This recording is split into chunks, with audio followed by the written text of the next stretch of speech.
En el capítulo anterior pudimos observar cómo el inicio del siglo fue uno bastante controversial y lleno de conflictos, principalmente en el Medio Oriente, de los cuales Estados Unidos salió bastante dañado en cuanto a reputación. Aunado a esto, tuvimos el comienzo de algunas crisis diplomáticas importantes, como la de Corea del Norte y su armamento nuclear, o el rápido crecimiento de las tensiones entre Israel y Palestina, con la muerte de dos importantes líderes de esta última. No obstante, en este capítulo, podremos ver cómo los siguientes años serían un tanto más pacíficos a comparación del lustro anterior, al menos en el ámbito bélico. Sin embargo, durante estos 5 años existirán una serie de acontecimientos y crisis que cambiarán la economía mundial para siempre. Sean pues bienvenidos al segundo capítulo de una review del siglo XXI.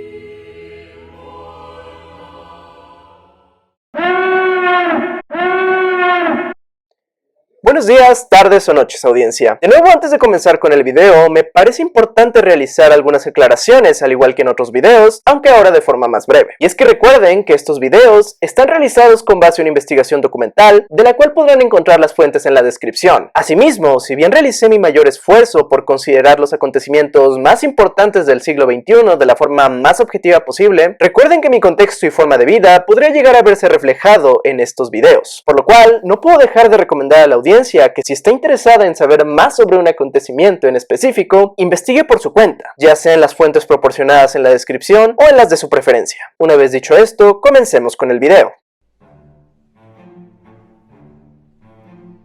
Para dar inicio a este capítulo, se dará continuidad a la crisis nuclear de Corea del Norte, ya que como vimos anteriormente, después de abandonar el Non-Proliferation Treaty en el año 2003, muchas naciones verían esta acción como una amenaza para la seguridad global, por lo cual, ese mismo año, 7 naciones se reunieron en Beijing para convencer a Corea del Norte que regresara al Non-Proliferation Treaty y cesara todas sus operaciones nucleares, en las sesiones conocidas como las Six Party Talks. Durante el capítulo pasado vimos el desarrollo de las 3 primeras reuniones de estos encuentros, las cuales culminaron con Corea del Norte aceptando desmantelar su programa nuclear a cambio de una compensación por parte de las demás potencias nucleares. En consecuencia, Estados Unidos presentó en la tercera ronda una propuesta para el desarme, sin embargo, no se logró llegar a nada. Ya entrando en terreno de 2005, Corea del Norte el 10 de febrero anunció la posesión de armas nucleares en su territorio, argumentando que de nuevo era su única línea de defensa en contra de Estados Unidos, quien según el gobierno norcoreano había incumplido con las normas del Non-Proliferation Treaty. Además de ello, Norcorea anuncia su retiro de las Six Party Talks. No obstante, el mundo occidental no iba a permitir que un país como Corea del Norte, quien no respondía a ningún tratado o regulación internacional, tuviese acceso a armas nucleares. Por lo cual, en julio de ese mismo año, convencieron al ministro de Norcorea a reunirse con el de Estados Unidos en Beijing, logrando que la nación asiática aceptara regresar a las negociaciones para un cuarto encuentro de las Six Party Talks el 19 de septiembre. Esta cuarta ronda sin duda alguna fue la que más cerca estuvo de llegar a un acuerdo y finalizar la crisis de una vez por todas, puesto que en aquella reunión, Corea del Norte no solo aceptó la desmantelación de su armamento nuclear, sino que además permitió inspecciones internacionales que ratificasen esta acción y, más importante, aceptó regresar al Non-Proliferation Treaty. A cambio de esto, la nación norcoreana pediría que se le permitiese continuar con sus programas de energía limpia, que se le proporcionase equipo y personal científico, y finalmente que Estados Unidos le eliminara de su lista de naciones que apoyaban el terrorismo, conocidas como el Eje del Mal. Aquel septiembre de 2005 parecería que por fin la crisis nuclear habría sido resuelta. Sin embargo, durante la quinta ronda realizada el 9 de noviembre de ese mismo año, las naciones no solo no lograrían ponerse de acuerdo en cómo se llevarían a cabo las acciones acordadas, sino que además Estados Unidos impuso fuertes sanciones económicas a Norcorea, lo cual terminaría por desechar todos los acuerdos a los que se llegaron durante las rondas pasadas. Durante el año siguiente, el 9 de octubre, Norcorea anunció a la comunidad internacional que había realizado su primera prueba nuclear de forma exitosa. Esto incrementó aún más las tensiones entre Estados Unidos y la nación asiática y provocó que a pesar de todos los esfuerzos diplomáticos de ambas naciones, la sexta y última ronda de las Six Party Talks el 19 de marzo del 2007 culminara sin ningún acuerdo. Finalmente, el 5 de abril de 2009, Norcorea lanzaría su satélite Kwanmyongson 2, acción que le provocó grandes críticas por parte de la comunidad internacional, ya que incumplía con la resolución 1718 de la ONU, la cual prohibía a la nación norcoreana realizar lanzamientos de largo alcance. Es por ello que ante este panorama y la falta de progreso en las negociaciones de las Six Party Talks, el 14 de abril Norcorea anunció su salida definitiva de las mismas. Además de ello, un mes después de esta resolución, Norcorea realizaría su segunda prueba nuclear con éxito, lo que reafirmaría aún más su poco interés por regresar al Non-Proliferation Treaty o a las Six Party Talks. Durante los años siguientes, las naciones pertenecientes a las Six Party Talks han intentado que Norcorea regrese a las mismas. Sin embargo, para el año 2020, en el cual está escrito este video, no ha habido una séptima ronda. Además de ello, durante los años siguientes, Norcorea continuará desarrollando armamento nuclear y como consecuencia del fracaso de las Six Party Talks, se aliará con países como Rusia o China, los cuales evitarán que naciones occidentales como Estados Unidos o la Unión Europea intervengan económica o diplomáticamente. Los Estados Unidos, al culminar la Segunda Guerra Mundial, sin duda alguna se habían convertido en la nación más poderosa del mundo, puesto que su economía e influencia llegaba prácticamente a todo el planeta. Además de ello, la nación americana se había convertido en lo que muchos llamaban la tierra de las oportunidades, y es que muchos extranjeros inmigraban a la nación en busca de mejores condiciones de vida. Pero no solo eso, ya que además muchas empresas y compañías extranjeras invertían en este país debido a la gran cantidad de demanda que existía en el mismo. Ese panorama logró que para inicios del siglo XXI, uno de los mercados más rentables fuera el de bienes raíces. Y es que vamos, ser dueños de una vivienda sin duda alguna es una de las metas más básicas de cualquier persona. No obstante, hay que aclarar que para poder ser dueños de una vivienda, en la mayoría de los casos los individuos deben recurrir a una hipoteca. Rápidamente, para aquellos que no sepan qué significa este término, una hipoteca es un préstamo realizado por una institución financiera a un tercero interesado en comprar una propiedad. Esta la podrá pagar en un periodo de tiempo considerablemente largo. No obstante, para que esto sea realmente rentable, el préstamo viene acompañado de un interés, del cual la institución financiera se verá beneficiada cuando el pago de la propiedad culmine. Si por el contrario, la persona o institución que adquirió la hipoteca por alguna razón se ve incapaz de terminar de pagar su deuda, la institución financiera podrá reclamar la propiedad en cuestión, siendo esta acción conocida como incautación. Como se mencionó anteriormente, en los primeros años de la década de los 2000, este negocio era bastante rentable, desencadenando que una peligrosa variación del mismo naciera. Y es que al ver la rentabilidad de los intereses cobrados por estos préstamos, las instituciones financieras que otorgaban las hipotecas pensaron en cómo sería canalizar todas aquellas hipotecas en una especie de fondo de inversión, el cual venderían a otros inversionistas o instituciones financieras, dándoles el derecho de cobro de todos los intereses de estas hipotecas. Sin duda alguna esto sonaba como algo genial, ya que era una inversión completamente segura, ya que incluso si las personas no terminaban de pagar su propiedad, la institución financiera podría reclamarla y venderla por aparte. Y es que para quienes no lo sepan, el mercado de bienes raíces y propiedades inmuebles suele ser bastante rentable, ya que estas suelen incrementar su valor con el tiempo. Sin embargo, al igual que todo producto o servicio que deja dinero, la demanda de estos fondos de hipotecas aumentó de forma exponencial, y es que todos querían invertir en ellos. No obstante, si bien la compra-venta de propiedades era algo bastante común en los Estados Unidos, no todos tenían la posibilidad económica para adquirir una propiedad, por lo cual, la oferta de estos fondos de inversión hipotecarios no cubrían la gran demanda que se empezó a generar. Al ver esto, las instituciones de crédito, con el fin de aumentar la cantidad de estos fondos hipotecarios, decidieron conceder hipotecas a personas que se consideraban de riesgo, es decir, aquellas que no contaban con un buen historial crediticio y que por lo tanto no existía la certeza sobre si iban a ser capaces de pagar o no su hipoteca durante los años siguientes. Sin embargo, recordemos que las instituciones financieras no tenían miedo de este supuesto, ya que al final del día, si sus clientes no pagaban la hipoteca, podrían incautarla y venderla por un precio mayor, por lo cual nada puede salir mal, ¿cierto? Nada puede mal ir, Sal.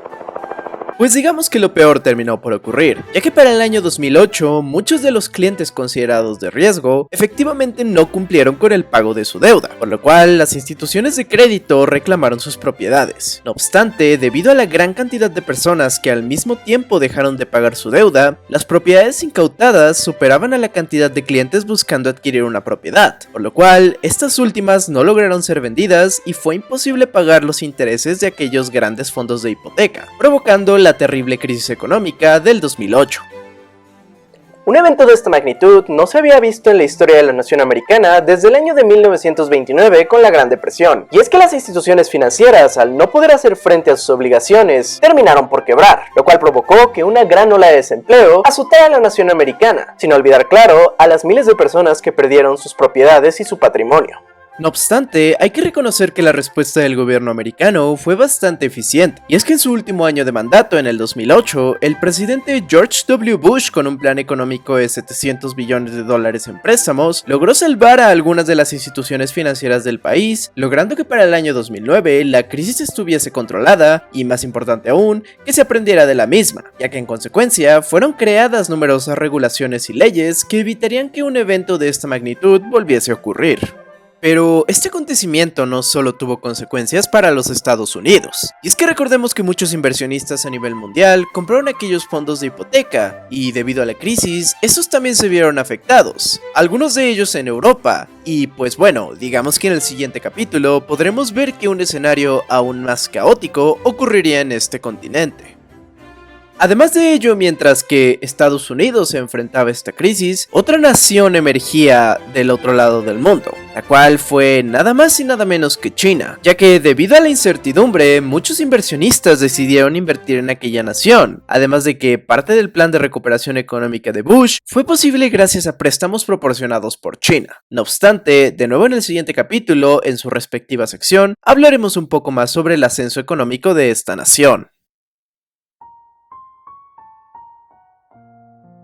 Regresando al territorio del Medio Oriente, es tiempo de darle continuidad a la situación de Palestina e Israel, en este caso entre 2004 y 2009. Y es que una vez muerto Arafat en el año 2004, el grupo extremista de Hamas comenzó a ganar popularidad entre la población palestina, provocando que en las elecciones de 2006, Hamas obtuviera la mayor cantidad de apoyo y votos. No obstante, muchos integrantes de la comunidad internacional consideran a Hamas como un grupo terrorista, esto debido a los violentos actos que han cometido en contra de Israel a través de la historia, por lo cual la mayoría de gobiernos, incluyendo Israel y Estados Unidos, no reconocieron la autoridad de este mismo. Aunado a esto, la región palestina de West Bank también desconoció el mandato de Hamas, provocando que la región de Gaza se separase del gobierno de West Bank, desencadenando una gran división entre la población palestina. Es a partir de este acontecimiento que las terribles hostilidades entre Israel y Palestina de Hamas comenzarían a escalar. Y es que durante los siguientes años existirán una gran cantidad de ataques por parte de Hamas hacia Israel, de los cuales sin duda alguna destaca la operación de Summer Rains en 2006, en la cual, debido al secuestro por parte de Hamas de un soldado llamado Goliath Shalit y un constante bombardeo a Israel, desencadenaron que el ejército israelí respondiera con una gran cantidad de misiles a territorio palestino, y además que para julio de 2006 ocuparán el centro de la Franja de Gaza. No obstante, debido a la constante presión internacional, sobre todo de Estados Unidos, las fuerzas israelíes y palestinas declararon un alto al fuego en noviembre de ese mismo año.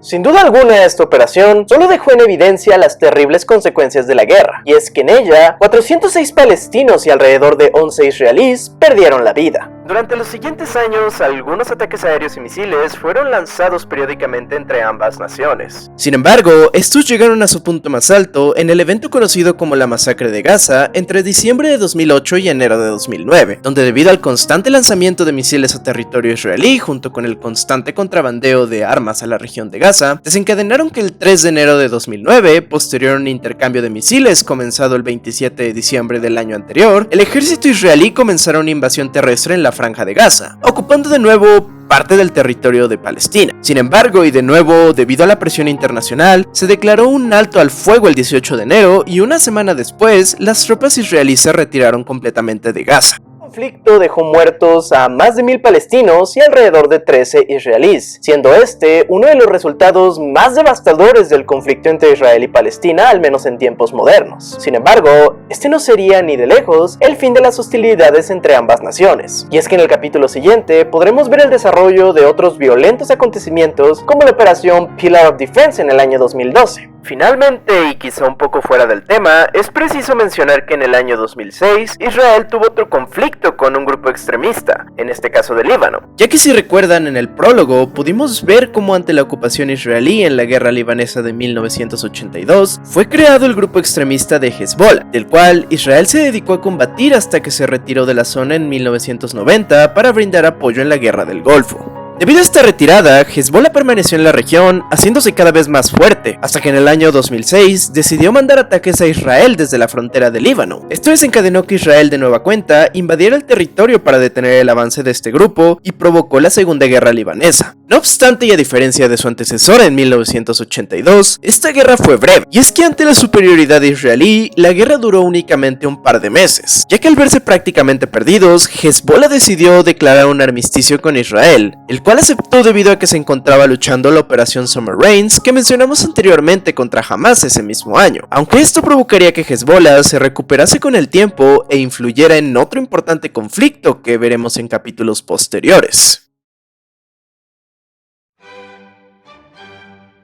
Finalmente hemos llegado a la última sección de este video, que como establecimos en el capítulo anterior, será llamada como las breves del siglo, y en esta analizaremos los acontecimientos que si bien no tuvieron el suficiente desarrollo como para abarcar una sección entera, sí tuvieron una gran relevancia o la tendrán en los próximos años. Comenzando con el primero, hablemos un poco sobre la situación de Al Qaeda durante este periodo. Y es que como podemos recordar, en el capítulo pasado vimos como en el 2004, después de haber escapado de los americanos, Osama Bin Laden se había aliado con el líder terrorista Abu Musab al-Zarqawi, dándole el mando de la rama de Al-Qaeda en Irak. Bajo su mando, se encargó que el débil e inexperto gobierno de Irak, que se encontraba en un momento de transición, sufriera de una gran inestabilidad, realizando varios ataques terroristas a lo largo del territorio que atormentaron a la población. Esto provocó que Zarqawi fuera puesto como una prioridad en la lista de amenazas de Estados Unidos, lo cual finalmente desencadenó que en el año 2006, con una serie de ataques aéreos a la ciudad de Bakuba, la nación americana lograra poner fin a la vida de aquel líder que tanto daño había causado a Medio Oriente.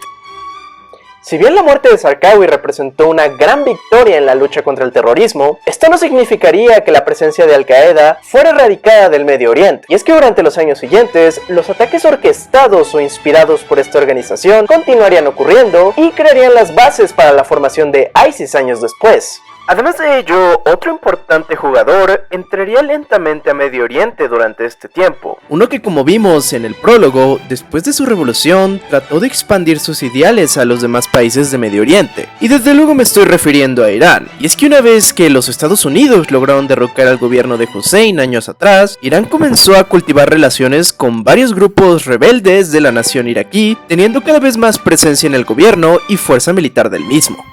Durante este periodo también comienza una preocupación más real por el cambio climático y las emisiones de dióxido de carbono, ya que en el año 2005 entró en vigor el Protocolo de Kioto firmado en 1997 con el fin de reducir las emisiones de dióxido de carbono por medio de normas y sanciones a sus participantes. Otro evento importante que hay que mencionar debido a las fuertes tensiones que causó fue la guerra comercial que tuvo Rusia con Ucrania el 1 de enero del 2006. Este conflicto económico tuvo lugar puesto que Gazprom, una de las empresas más importantes de Rusia, encargada de proveer gas a varias partes de la región, subió el costo de sus servicios, a lo cual Ucrania no estuvo dispuesto a pagar y se le fue retirado el suministro de gas. No obstante, un par de días después lograron un acuerdo económico y se regresó el suministro. Aunque curiosamente una situación un tanto similar, pero más escandalosa, ocurriría un año después, el 8 de enero, ya que Rusia volvería a tener una disputa comercial sobre el precio del gas, pero en esta ocasión con Bielorrusia. No obstante, en esta ocasión, el corte de suministro a esta nación provocaría que Alemania, Polonia y Ucrania también sufrieran del mismo. Afortunadamente, días después, de igual forma que el año anterior, las naciones llegaron a un acuerdo sobre el precio del gas, pero estos dos eventos sin duda alguna remarcarían las tensiones que existen entre Rusia y algunos de los antiguos miembros de la Unión Soviética. Para cerrar con este capítulo, al igual que el anterior, se mencionarán los avances más representativos de la época en cuanto a tecnología, ciencia, arte y medicina. Comenzando con estos últimos, en el año 2005 tuvimos el primer trasplante de cara a Isabelle Dinoir, una ciudadana francesa que había sufrido un ataque por parte de su mascota que la dejaría con la cara deforme. Por otra parte, también en ese periodo tuvimos el desarrollo e implantación del primer ojo biónico en Inglaterra durante el 2007, invento destinado a proporcionar una mayor percepción visual por medio de estímulos eléctricos a individuos ciegos. En el campo de la exploración astronómica tuvimos por ejemplo en el 2006 el regreso del satélite Stardust, el cual fue el primero en lograr recolectar restos e imágenes en alta definición de un asteroide. En ese mismo año el Mars Reconnaissance Orbiter logra colocarse en la órbita marciana, ayudándonos a comprender un poco más de la naturaleza de aquel planeta. Finalmente, en el año 2008, SpaceX logra lanzar al espacio el Falcon 1, siendo el primer cohete lanzado por una empresa privada y que demostraría que la compañía era más que capaz de competir con agencias gubernamentales como la NASA. Antes de continuar con los eventos artísticos más destacables de este periodo, me gustaría mencionar 3 acontecimientos que no encajan precisamente en lo médico, artístico o científico, pero que de igual manera fueron muy importantes. En primer lugar, la salida del iPhone en 2007, dispositivo que sin duda alguna revolucionaría la industria tecnológica a nivel global, siendo el primer smartphone del mundo. En segundo lugar, y un año después del iPhone, hay que mencionar que el joven sueco Daniel Ek lanza Spotify en Suecia, Finlandia, Noruega, Francia, Reino Unido y España, siendo la primera plataforma de streaming musical del mundo y revolucionando el mercado de la música para siempre. Finalmente, en el año 2009, el grupo con el seudónimo Satoshi Nakamoto establece y lanza al mercado el Bitcoin, la cual fue la primera moneda completamente digital y que no estaba respaldada por una institución financiera o gobierno, esto con el fin de tener un método de pago completamente neutral. Ahora sí, para cerrar este capítulo, hablemos un poco de la rama artística. En el campo de la música, en abril de 2006, Madonna logra el récord Guinness al concierto en ser vendido más rápidamente en la historia con su gira Confessions. Además que tuvimos grandes éxitos musicales como Feel Good de Gorillaz, Pump It de los Black Eyed Peas o Umbrella de Rihanna. Finalmente, en el ámbito cinematográfico, destacan producciones como Dark Knight de Christopher Nolan, Inglourious Basterds de Quentin Tarantino o El laberinto del fauno de Guillermo del Toro. Y es así como terminamos este periodo comprendido entre el 2005 y 2009. Uno que, si bien fue bastante más pacífico comparado con su predecesor, estuvo lleno de cambios y crisis que influirán de gran medida en el futuro. No obstante, lo que aquellos humanos del año 2009 no sabrían es que los siguientes 5 años estarían llenos de violencia y conflictos similares a los vividos al inicio del siglo. ¿Podrán los seres humanos estar a la altura de tales obstáculos? Acompáñame a descubrirlo en el siguiente capítulo, donde analizaremos cómo acontecimientos como el Arab Spring o la crisis económica europea cambiarán el balance de poder en el mundo. Gracias por ver y recuerda, el conocimiento se comparte, no se presume ni se oculta. Hasta la próxima.